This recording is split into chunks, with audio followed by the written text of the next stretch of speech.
realita kenyataan hidup kita sehari-hari, di mana kita mengalami pengalaman yang sangat-sangat manusiawi seperti Adam dan Hawa. Yakni apa? Terpesona, aku terpesona. Kira-kira kalau kasih lanjut apa itu? Tergoda, aku lalu tergoda. Gak cocok ya. Ya itulah proses kejatuhan kita. Mulai dari yang selalu bahkan kita persalahkan, yakni siapa? Setan buta. Ya. Kita mempersalahkan pihak lain, sama seperti Adam.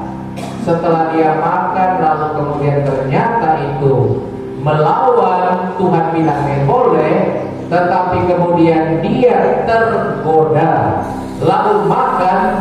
Proses dosa ia lakukan, langsung sadar, langsung minta ampun, ikut suara hati Roh Kudus yang ada supaya mengaku baik adalah baik, salah adalah salah, dan dua-duanya itu kalau baik dilakukan, kalau jahat tidak, malah orang luar sana bilang ngeyel.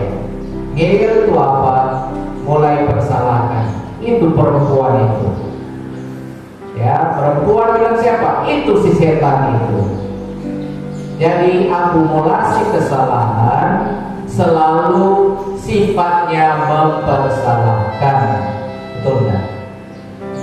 Tidak langsung mengakui jujur, tetapi cari dulu alasan pembenaran. Dan ini kan juga sampai zaman Yesus kita dengar tadi. Yesus bikin kebaikan, mengusir setan-setan, malah dibilang Yesus mengusir setan dengan kuasa Beelzebul, penguasa setan. Lalu Yesus bilang, coba pikir, pakai otak, mana bisa setan lawan setan? Kalau begitu bagaimana jadinya? Jadi nggak masuk akal. Tapi memang saudara-saudari, begitulah kiranya proses yang kita sebut salah, kejatuhan, kelemahan biasanya akan berakumulasi terus-menerus. Maka telah bilang apa?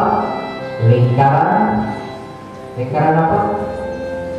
Ada S-nya. Lingkaran setan buta, ya, lingkaran setan. Salah menghasilkan salah, salah menuduh salah, dan seterusnya. Dan itu harus diputus kalau mau berubah. Nah, keputusan itu mulai di mana? Sama seperti tadi, Yesus bilang dalam perumpamaan, kalau ada orang yang kuat jaga rumah, ya, ini punya rumah semua ya, saya juga punya rumah. Kalau saya kuat, orang bisa masuk atau tidak? Ya, enggak. Tetapi kalau kita dikuasai oleh yang lebih kuat, hancurlah kita. Nah, begitu juga kita harus kuat. Tetapi kekuatan kita lebih lemah kalau kita sendiri, karena si jahat juga bisa mengikat kita. Maka Yesus bilang, kalau yang kuat itu, yang datang itu dia mengikat orang ini, ya, seluruhnya dia kuasai. Jadi kita harus kuat. Kekuatan kita itu dari mana? Yesus menunjuk, berpaut pada kehendak Tuhan. Lalu kehendak Tuhan itu bisa terjaga asal selalu menghidupkan roh yang ada dalam diri kita.